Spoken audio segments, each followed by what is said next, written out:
A counterfeit liquor brewing network has been shut down in central China's Hubei province. The fake liquor makers were bottling their home brew and trying to pass it off as famous, expensive liquor. There are loads of bars and nightclubs in Shanghai, and drinking is a favourite pastime for many expats and locals in the city. Like many things in China, alcohol is often counterfeited and sold as the real thing. However, unlike fake clothing and gadgets, counterfeit alcohol can be very dangerous and can have many harmful effects. We at Shanghai 24/7 enjoy a drink, and it puzzled us that, despite our awareness of the problem, we had very little knowledge about it, and perhaps more worryingly, it didn't stop us drinking alcohol, even when we suspected it to be fake. So we decided to find out more, and went in search of some experts to fill us in on the details. There's counterfeit, there's just fake, but there's also what we call parallel products, which is stuff that's sort of brought in with either minimal tax or no tax. So it's sort of shoved in the back of a container somewhere, or someone gets it across the border somehow. A lot of the vendors, they offer basically stuff that's legally imported, so where the tax has been paid, and then they offer the stuff that's off the black market, which doesn't necessarily have to be fake. It's just that it's not. It's like sort of parallel imported, or it comes from Hong Kong, or it hasn't paid tax, so it's cheaper for the bars to buy, but they don't really stand by it because of that, because it's black market stuff. So we basically we don't mess with that. So we buy the stuff that's been legally imported. And then you have fakes, usually, which are produced in China. Those are often produced in China by people who are basically trying to piggyback on large brands and making huge profit margins because they're using nothing really to make it. Personally, I oversee all the purchasing myself, but that's not necessarily true for this is a small establishment. For bigger places, they have people to do that. You hire staff and then you hope that they do a good job. Maybe they don't care so much, or maybe they're just pocketing the stuff on the side. So then they go for the cheaper stuff, and then they keep the difference for themselves or whatever, which also happens. Their sole interest is in getting the lowest possible price for whatever spirit, especially if you're doing 100 RMB, whatever, 200 RMB, all you can drink, because the type of people you attract to are going to drink a lot. So their interest is getting the least expensive stuff. I'm pretty sure they're not checking one way or the other of what it is. They're really solely interested in price, regardless of what it is. That's their main driver than anything else. I wouldn't say that anyone seeks out fake alcohol. It gets pushed into the bloodstream, into the supply somewhere at some point in time. And if someone doesn't care enough to check, that's what they end up with. And if someone doesn't care enough to check and someone is only willing to pay X price, then that's probably what they might end up getting. I mean, being at like a chain, I think maybe like us, maybe because you have too much to lose. If one bar has a fake alcohol, we have 35 branches now, and we want to open 120 more in the next 5 years. So I don't think that it's too much to risk. I think to shave off a couple of kwai. I wouldn't think so. I can't say what their ethics are or anything, but I wouldn't do it. Being a chain of bars like we are, we would just too much to lose. The alcohol that's most likely to be fake, you've got to assume it's going to be spirits, right? Spirits for sure, and also obviously the big popular brands that have been around. So it started off obviously the Chivas and stuff, but I don't think that they're that popular anymore. The locals have moved over to more Johnny Walker, so like Black Label and things like that. So that's obviously they're at higher risk, I think. Yeah. That's easy, right? Yeah. There's nothing to add to it. It's you just add some. It could be. It's usually not methanol, because that's the really bad wood alcohol poisonous stuff that could make you go blind and kill you. But it's usually just a low grade industrial alcohol that's added, and they just water it down, because it's 2 steps. Buy cheap fake alcohol or cheap ethanol, water it down, put it in, and get a bottle from someone. Whether they purchase it from someone or they take it out of garbage, wash it, clean it, put a cap back on it, and sell it, resell it. Brown spirits are a big target because the market is brown spirits. So vodka is a nothing market in comparison to local spirits, Baijiu, Huangjiu, etc., as well as just whiskey, or maybe mainly cognac, but whiskey's becoming massive right now as well. So, and even wine. So there's a whole, I mean, anything that's popular, because that's where the volume is and that's where they can make money. So they'll target anything. You've got two kinds of fake wine on the market. You've got fake wine and copies. Like fake wine, basically, that's like Chinese wine. They're well, I'm not saying that all Chinese wines are bad or anything. Just some Chinese wines are very bad quality, so they try to add some sugar in the wine to hide all the errors they've been making on the vinification and the wine making process. So basically, you have this kind of wine that usually Chinese people like because it's sweet. So it has the appearance of a red wine, strong red wine, but it's sweet, so they can drink it. But it's very dangerous wine because thanks to the sugar, the alcohol goes right to your brain. And also, this is a serious disease, so it goes directly to your brain. And the second, sugar is also transformed into alcohol, so it doubles the risk of becoming not that dizzy, but just completely ruined because of this kind of wine.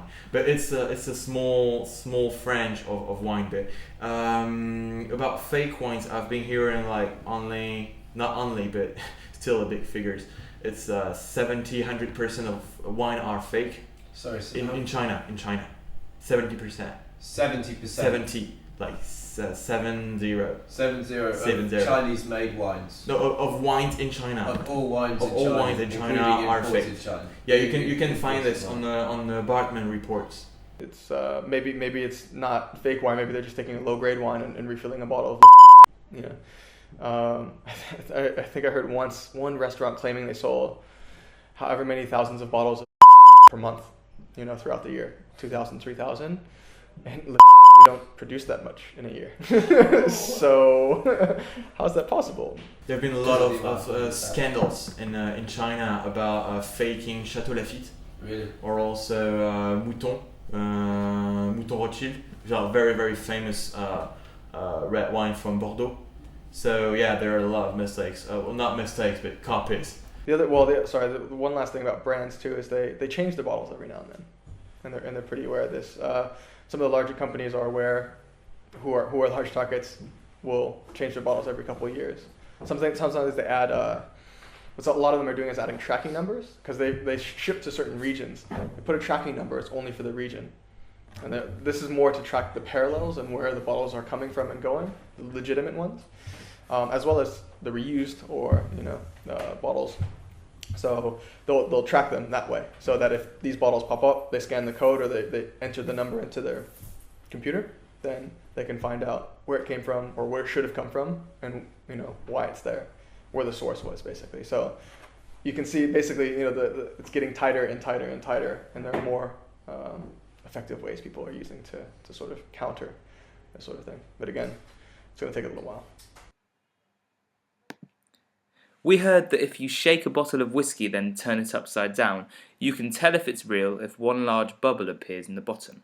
If it contains another substance, such as ethanol, lots of bubbles will appear. Is it true or just another urban myth? No one seems to know. So, how can we tell which alcohol is fake, and how can we go about avoiding fake alcohol? First is like the seal. It has to be like sealed right? I haven't seen many fake ones like Jack Daniels, but it's like the quality of like if you scratch it, it just goes like it starts like wearing off. It's really even the label is really cheap. So I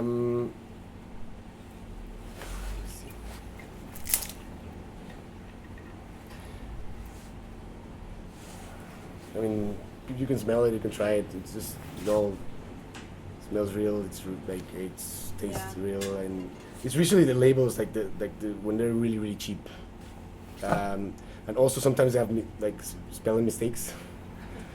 Yeah, it's kind of not that difficult to tell by a label. Like if you actually check it right. The other thing is actually the larger for the most part, the larger companies larger spirits companies will have task forces like dedicated to this. So they're out there constantly looking for fakes and trying to find the source. And if you run a bar, restaurant, whatever, have a club, doesn't matter, you can just call them up and they'll come in and check your bottles. If you have any doubts, they'll come in, you call them up, they'll come in, you reserve the bottle, you say, can you tell me one way or the other? And despite how good the fakes are, they are very good at spotting because they've seen it all, right? They're the most experienced teams.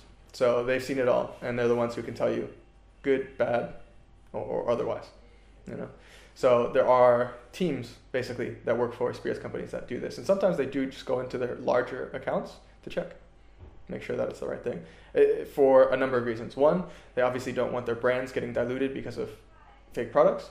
They're worried about the brand image itself, and they're also worried about losing revenue, right? If you have a distributor who's back dealing, or even a bar that might be doing the same, you know, they want to stop that as much as possible.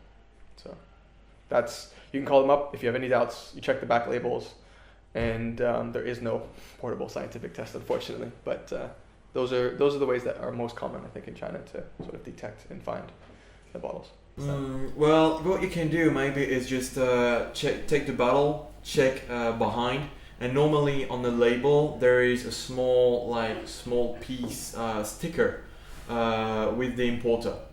And if you recognize the importer, you just can go on the internet, or I know this get information when you're buying some wine, you sometimes don't have time to check on the internet or anything, but if you are very interested in wine, just go in the internet, check who's the importer, and you may know, thanks to the name of the importer, if that's fake wine or not.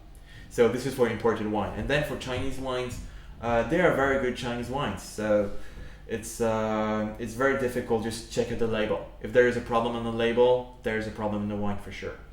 Is it a problem that it's going to actually stop, or do you just think it's something that is just kind of accepted and maybe is just going to continue for years to come? It will continue. It's always an issue. But I mean, sort of the trajectory that you see in, say, if you take the US as example, where I'm from, if you look sort of pre-prohibition, prohibition era, you have a lot of this going on, right? And over time, because of a number of factors, that it does go away. So if it's treated by the government right, then yeah, you can pretty much squeeze the majority of it out. It's a big issue now, and they can make it a much smaller one, but they can't make it a much smaller one tomorrow. I'm sure it's a big business. I don't see it going away very soon. China needs a lot of copyright laws to develop and be enforced. We have that with not only fake alcohol, but with fake Helens and fake everything, fake market, fake everything. There are 18 fake branches, like it looks exactly like Helens, but they're not. But there's nothing we can do about it. So I guess once there's no proper, since there's no proper copyright laws, there's no way for it to change until that changes.